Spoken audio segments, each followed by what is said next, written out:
Sebagai anak Tuhan, jangan biarkan anakmu pergaulan bebas. Amin bapak-bapak. Amin ibu-ibu. Pergi dulu, kami akan bawa dulu baru tulang ini. Main-main dulu kami ke sana, ke sini. Ya?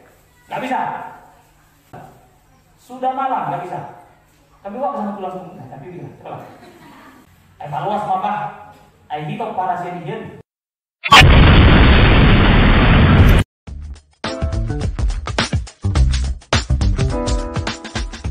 Dari Matius 5 ayat yang ke-13.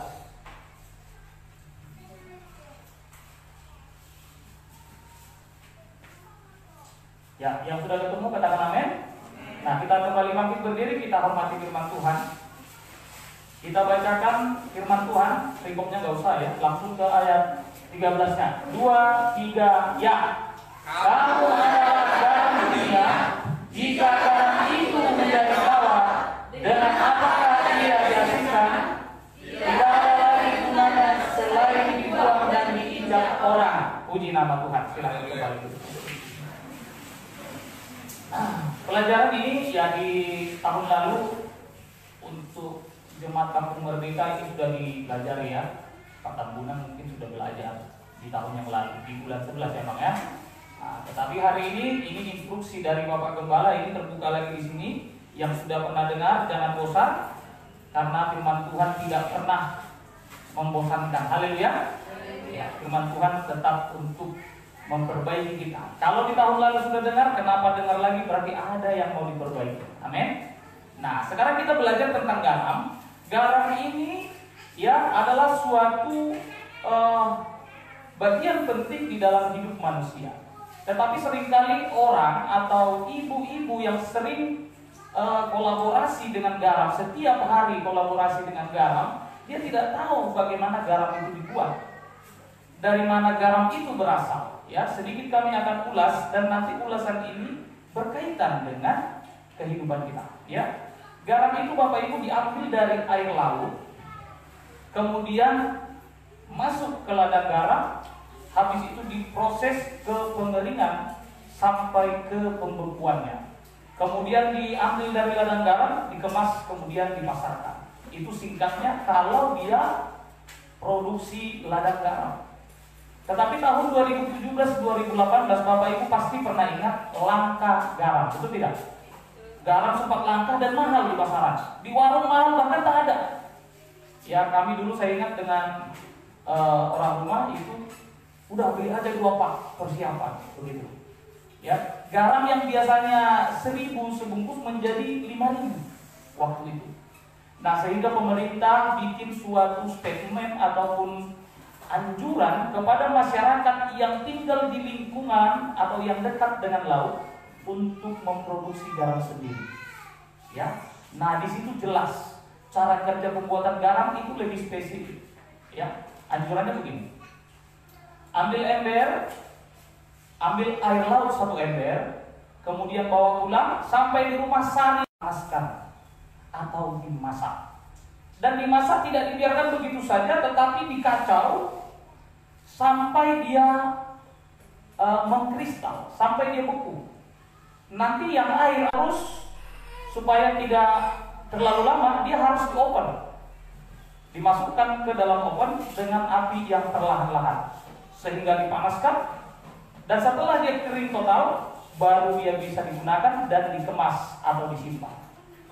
Itulah proses pembuatan garam Bapak. Dia awalnya dari air laut, diambil 1 ember, artinya dipisahkan ya dari kelompoknya, kemudian dibawa dan diproses. Nah, itu sedikit tentang pembuatan garam. Nanti kami akan kaitkan dengan penjelasan selanjutnya. Sebelum saya bikin penjelasan lagi, kami minta hamba Tuhan baca dulu Markus 9 ayat 50. Markus 9 ayat 50 itu yang, jangan Amang Aryaja ya, yang perempuan. Amang Aryaja buka di Lukas 14 ayat 26. Lukas 14 ayat 26.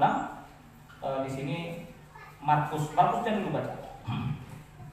Markus pasal 9 ayat yang ke-50, demikian bunyi firman Tuhan. Ya. Garam memang baik, tetapi jika garam menjadi hambar, Dengan apakah kamu mengasingkannya? Ya. Hendaklah kamu selalu mempunyai garam dalam dirimu, Ya. dan selalu hidup berdamai yang seorang dengan yang lain. Ya, ini garam. Garam itu hidup berdamai. Nah, kalau di Matius tadi tidak ada lagi gunanya selain dibuang dan diinjak orang. Di sini kalau garam menjadi hambar, tidak ada gunanya. Oleh karena itu hendaklah berdamai. Artinya berdamai, garammu tetap ada. Ya, seperti itu. Masuk ke Lukas ya. Jikalau seorang datang kepadaku Ya. dan ia tidak membenci bapaknya, ibunya, Ya. istrinya, anak-anaknya, saudara-saudaranya, Ya. laki-laki atau perempuan, bahkan nyawanya sendiri, Ya. ia tidak dapat menjadi muridku. Nah, Bapak Ibu Saudara, ini adalah ayat yang dipakai oleh pengajar-pengajar miring terdahulu.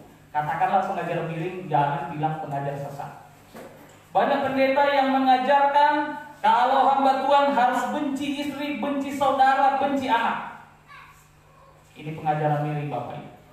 Dan tidak sedikit pendeta atau gereja sekarang mengajarkan ini.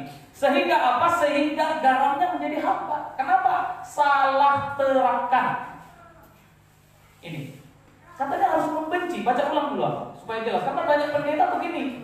Ya. Baca ulang. Jikalau seorang datang kepadaku dan ia tidak membenci bapaknya, ibunya, Ya. istrinya, anak-anaknya, Ya. saudara-saudaranya laki-laki atau perempuan, Ya. bahkan nyawanya sendiri, ia tidak dapat menjadi muridku. Harus membenci. Berarti firman Tuhan ini tabrakan. Tabrakan dengan mana? Kalau kita baca Matius 22 ayat 39, di manakah hukum yang terbaik atau yang terutama? Kata Yesus, hukum yang terutama adalah kasihilah Tuhan Allahmu. Kemudian hukum yang kedua yang sama dengan itu, kasihilah sesamamu. Berarti ini Yesus ngomong di sana, ngomong di sini lain lagi. Padahal kita tahu dan yakini selama ini firman Tuhan ini atau Alkitab ini adalah firman Allah. Berarti firman Allah atau perkataan Yesus tidak bisa dipercaya. Iya kan? Karena Yesus suruh benci. Kalau mau jadi murid Tuhan Yesus harus benci saudara. Halo. Maka banyak gereja mengajarkan sekarang tidak perlu saudara. Tinggalkan bapakmu ibumu kalau tidak satu akidah. Ini pengajaran miring. Padahal firman Tuhan mengatakan kita harus menjadi garam. Ya. Latar belakang ayat yang menjadi bacaan pengantar kita, kamu adalah garam dunia. Ini sebenarnya. Ini latar belakang. Nanti akan saya tunjukkan ini dalam satu perikop yang sama. Coba membaca perikopnya apa sih? Iya, yang barusan dibaca. Perikopnya apa? Kok disuruh benci? Segala sesuatu harus dilepaskan untuk mengikut Yesus. Segala sesuatu harus dilepaskan untuk mengikut Yesus. Habis itu disuruh benci. Klarifikasi lagi di ayat 33-nya, silakan baca ayat 33 pasal yang sama. Demikian pula lah tiap-tiap orang di antara kamu, Ya. yang tidak melepaskan dirinya dari segala miliknya, Ya. tidak dapat menjadi muridku. Iya. Jadi masalah dikatakan harus membenci bapak, ibu, saudara perempuan, saudara laki-laki. Maksudnya adalah kita lepaskan ikatan yang membelenggu kita, manakala ikatan itu, orang tua itu menghalangi kita datang kepada Tuhan. Puji Tuhan. Puji nama Tuhan. Jemaat Tuhan ngerti ya? Ketika tadi saya sampaikan bahwa air laut itu diambil, prosesnya itu waktu mau jadi garam diambil dulu dari air laut. Air laut yang 1 ember yang kita ambil tadinya dia adalah satu bagian dari begitu banyak air. Kemudian kita pisahkan. Seperti itu kita Bapak. Kita dipisahkan. Bukan berarti kita harus memusuhi orang tua, tidak. Tetapi kita dipisahkan. Sebagai murid Tuhan kita dipisahkan dari katakanlah keluarga besar itu yang tidak kenal Tuhan. Kita dipisahkan, habis itu disaring. Habis itu masuk kepada proses dimasak. Untuk apa? Untuk supaya terlihat garam. Kalau masak tuh pakai api panas. Makanya nggak sedikit hamba Tuhan, bahkan hamba-hamba Tuhan para diaken itu bersaksi, saya nih sejak melayani Tuhan, sejak jadi diaken itu kayaknya Kok banyak kali tantangan ya? Tantangan dari istri, tantangan dari suami, tantangan dari keluarga, orang tua, anak, tetangga kiri kanan. Itu api. Untuk apa? Supaya kadar garammu terlihat. Puji Tuhan. Jangan pikir, Tuhan cobaan ini begitu berat. Kayak kamu melayani kok makin banyak tantangan sih Tuhan. Ya, bukan tantangan yang makin banyak. Itu adalah api untuk memurnikan garammu. Haleluya. Nah, kemudian setelah dimurnikan nanti masuk proses lagi api ataupun dijemur, diopen. Kalau diopen itu dipanaskan itu. Ya, supaya apa? Supaya kering, bersih. Jadi sebagai umat Tuhan kita harus menjadi garam yang melewati proses yang sakit itu. Pertama tadi dipisahkan dari kawanannya, dipisahkan dari kaum keluarganya. Itu yang Tuhan maksud tentang benci, artinya lepaskan. Ikatan-ikatan yang membuat kita tidak bisa belajar firman Tuhan, lepaskan. Yang dari HKBP jangan makan darah lagi. Haleluya. Gak ada yang makan darah. Haleluya. Karena bapak pun harus bilang haleluya, dari HKBP juga itu. Surat hadidinya ada. Garam. Jadi seringkali Bapak Ibu, kadar garam kita sekarang mulai hilang. Ya, mulai hilang. Kenapa mulai hilang? Kita tidak lagi bisa menjadi garam. Kenapa? Garam itu kegunaannya adalah mengenakkan rasa. Habis itu mencegah pembusukan. Haleluya. Ikan asin kalau dari Sibolga sana tidak diasinkan atau tidak. Haleluya. Padahal garam itu mencegah pembusukan, terus menyenangkan rasa. Jadi setiap apa yang kita lakukan enak. Nah, beginilah pelayanan kita. Enak dirasa kawan kita, ya kan? Terus kita bikin program di lingkungan kita. Beginilah Pak Kades, begini. Wah, warga kita senang. Oh, beginilah Pak RW. Mengenakan rasa, tapi jangan mengenakan rasa dengan cara yang salah. Tahu mengenakan rasa dengan cara yang salah? Ada tetangga kita sakit parah, ya. Kemudian kita nggak punya uang membantu dia, terus kita cari uang dengan cara merampok. Tetanggaku sakit, aku duit, rampok uang lah. Terus kasih semua hasil rampokan untuk mengobatkan yang sakit. Ini kan mengenakan rasa sama yang sakit kan? Tapi mengenakan rasa dengan cara yang salah. Yang pertama, yang kedua, ada melek-melekan. Kebetulan jemaat Tuhan kita datanglah ke sana, tapi ada yang menjudi di sana. Kita yang anak Tuhan minta tolong oleh Tuhan, kamu juga aku. Pergi pula kita. Memang mengenakan rasa sama yang berjudi, tapi sama Tuhan tak enak. Harus saling dong, enak atas bawah, enak sama dengan sesama. Puji Tuhan. Jangan enak dengan sesama saya, sama Tuhan tak enak. Jangan beli kartu orang judi. Haleluya. Berat nampaknya. Kadar garam kita sering berkurang. Fungsi kita sebagai garam itu kadang berkurang. Satu lagi fungsi garam itu, sifat garam mempengaruhi. Ya. Ambil 1 sendok teh garam, masukkan gula 3 sendok teh, masukkan ke gelas, isi air setengah gelas. Coba cicipi, apa yang terasa? Manis atau asin? Padahal sudah 3 sendok gula, 1 sendok garam, tapi kok ya mempengaruhi. Jemaat Tuhan akhir zaman ini tidak mempengaruhi, tapi terpengaruh. Kurang sadar apa? Air apa? Cerita kita. Saya tanya. Tuhan ini enak kurang lah. Kadar garamnya dipengaruhi.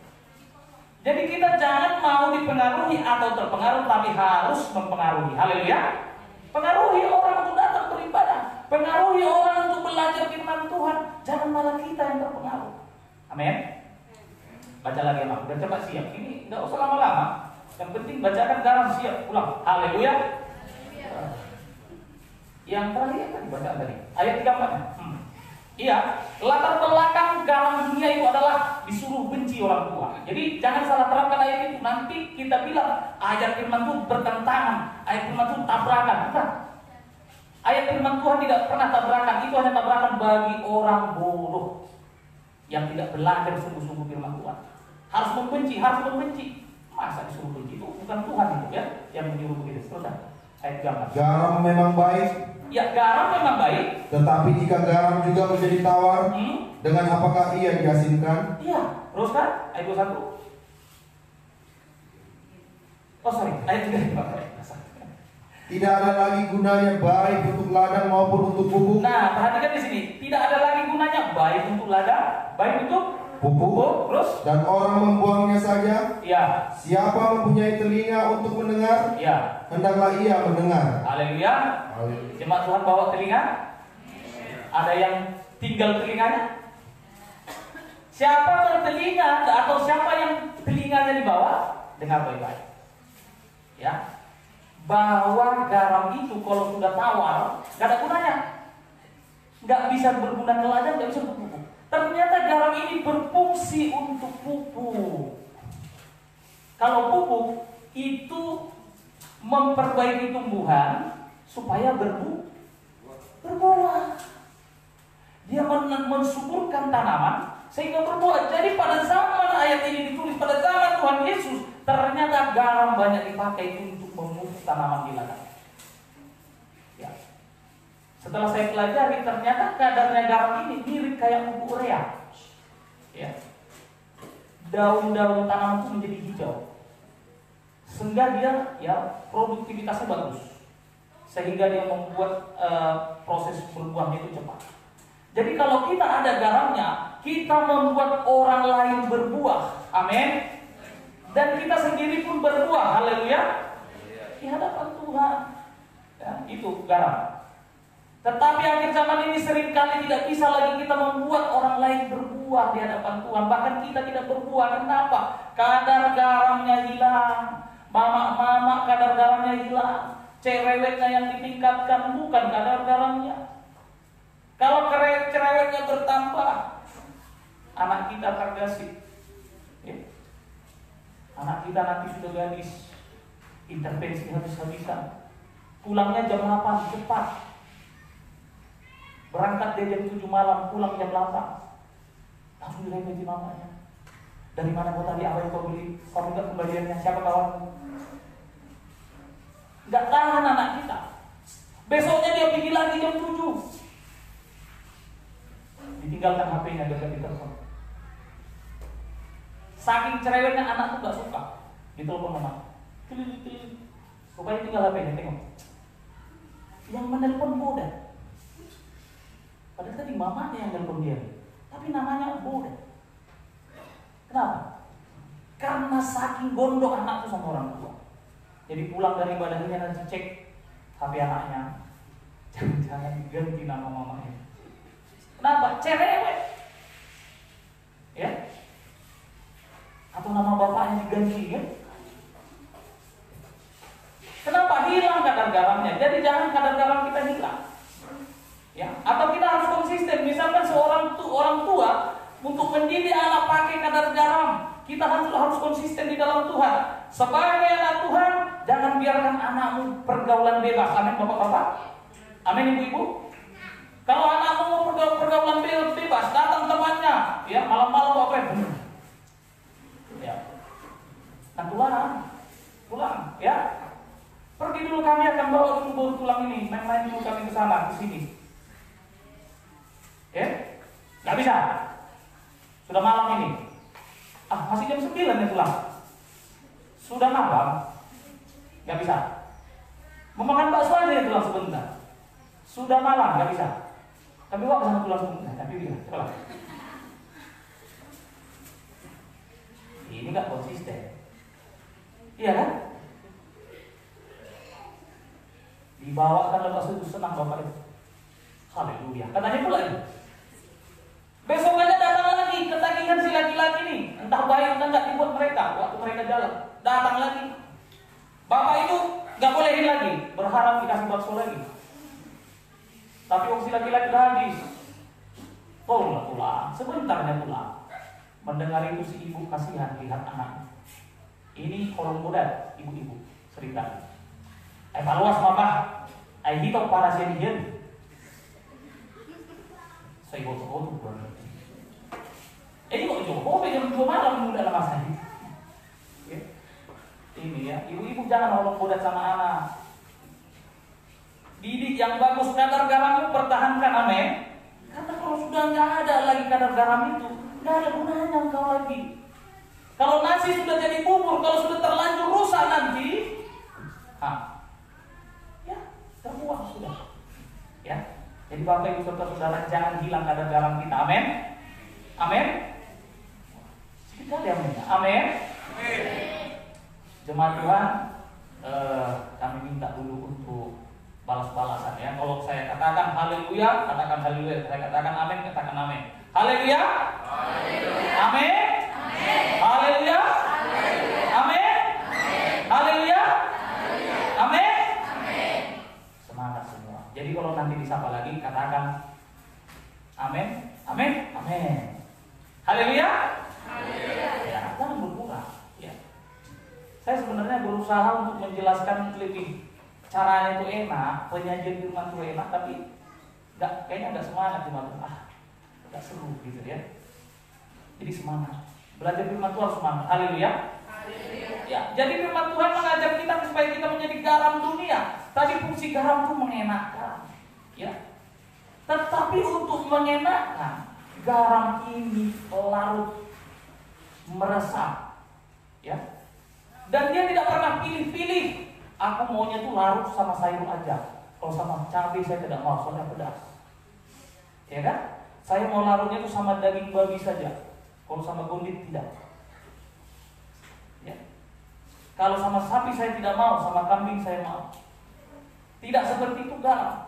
Dia melarut ke apa saja. Kemana saja ibu-ibu masukkan. Masak apa saja ibu-ibu, dia mau. Sop yang pedas, masukkan garam. Tetap rasanya. Ya. Bubur bayi yang paling ringan, kasih garam sedikit, terasa enak. Anak kecil aja tahu garam itu meresap atau tidak. Ya. Artinya sebagai anak Tuhan, sebagai garam di hadapan Tuhan, kita harus membaur. Puji nama Tuhan, meresap masuk kemana-mana. Jangan bilang harus makan. Enggak garam itu Bapak Ibu. Jangan pilih-pilih teman. Ya. Kalau garam itu apa saja masuk, sama siapa saja gabung. Haleluya. Haleluya. Ya, karena harus saling mengasihi. Sebagai garam harus saling mengasihi, ya. Kalau tadi disuruh benci saudara, sebenarnya itu hanya kiasan untuk melepaskan ikatan-ikatan. Jangan ada yang mengikat kita untuk kita beribadah kepada Tuhan. Kita dia mengatakan dan Tuhan berminggu sunnah ya lama. Roh tulang yang mengguru ni bapak nilai. Itu istilah bapak kembali. Alana hari minggu udah naya mang. Ayah tulang udah gino tuh yang saya diundang narong.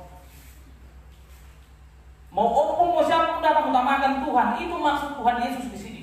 Jangan ada yang mengikatmu. Bahasa benci itu artinya lepaskan ikatan. Bukan ikatan persaudaraan yang dilepas, ikatan yang melarang engkau beribadah. Haleluya. Intervensi jahat yang diizinkan Tuhan masuk kepada mereka mempengaruhi kita. Jangan mau terikat. Ya. Saya dulu pun seperti itu. Walaupun saya anak gembala, saya di rumah keluarga kami itu ada kami itu masuk kenapa ke kamar itu. Oh, merepung mulai jadi 60 masuk ke sudut-sudut ini. Jadi lagi pakai begini kan taruh sini. Satu jam kemudian diambil. Mama ya tak, mama tak. Iya. Amin. Ya. Jangan lagi mau yang seperti itu. Amin. Karena kita orang Batak sama tradisinya. Jangan mau lagi. Nah, yang hal-hal seperti ini yang harus kita lepas. Itu yang kita benci. Makan darah, jangan mau lagi. Ya. Kami nggak makan darah, om. Makan daging yang campur darahnya. Sama saja. Sama itu, beda tipis. Ya. Nah, kadang-kadang memang ya, karena situasi sekarang juga Bapak Ibu kita bilang ya, bahwa beno nama ngalami corona, ya, Ala di corona dan bui masal. Ala social distancing ama jaga jarak. Maka kami mulai perjalanan kiri. Sehingga ada jemaat tua di ibu yang kecewa, ada mana tinggal masih lo menjalang naya, menjalang itu siapa? Bahasa, kayak biu, kalau menjalang dari minggu, kalau tiga mana di jalan masih uli pak. Ya, pas ditanya yang nggak mau salaman itu, takut corona. Memang kita harus pakai hikmah. Jadi seringkali kita merasa kadar garam itu hilang karena nggak salaman. Ukurannya bukan di salaman itu, amin. Amin. Yang siap untuk salaman, salamanlah. Yang tidak siap, salaman nggak apa-apa. Ya. Kalau perlu datang itu baik, jangan jauh, tolong. Paksa. Karena memang di gereja itu waktu datang ke gereja salamanlah. Boleh salaman, boleh. Nggak dilarang di gereja kita, nggak dilarang. Siapa yang mau salaman. Pulang gereja salaman. Yang nggak boleh salaman itu kapan? Pas penyembahan, jangan salaman. Oh haleluya Tuhan, taruh ya. Cocok Pak. Jangan pas penyembahan salam, amin. Kalau pas baru datang, pas pulang salamanlah, nggak ada melarang. Nah, tapi kalau pas pujian kan, ku kasihi kau dengan kasih apa pujian salaman? Kau sahabatku, salam. Nah, itu nggak apa-apa. Kalau penyembahan salaman gimana? Nah, jadi Bapak Ibu serta Saudara, kita harus menjadi garam yang baik dan harus mengasihi sesama. Garam itu meresap, masuk dan mempengaruhi.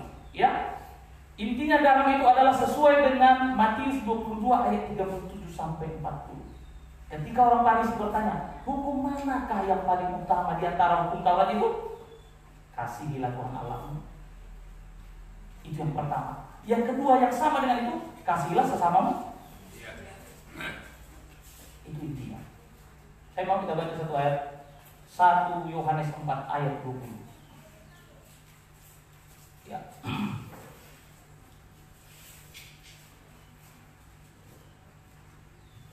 Demikian bunyi firman Tuhan. Iya.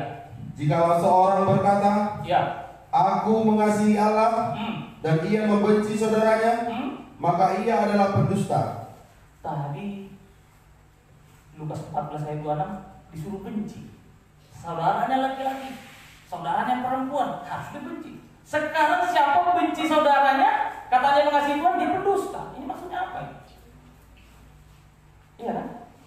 Jadi jemaat Tuhan harus jeli, hati-hati pengajaran miring. Haleluya. Jangan mau diintervensi pengajaran miring. Ya. Teruskan. Karena barang siapa tidak mengasihi saudaranya yang dilihatnya, tidak mungkin mengasihi Allah yang tidak dilihatnya. Nah, bagaimana mungkin kita mengasihi Allah yang tidak terlihat itu? Sesuai dengan Matius 22 ayat 37 tadi. Kasih Tuhan Allah. Bagaimana kita mengasihi Allah tapi saudara yang kita lihat kita kasih? Saudara di sini bukan hanya saudara kita satu darah, kakak beradik, orang tua, mertua, anak, bukan. Tetapi saudara seiman ini yang terlihat. Haleluya. Kita aja nggak bisa saling mengasihi. Bagaimana kita mengasihi Tuhan? Oh haleluya Tuhan.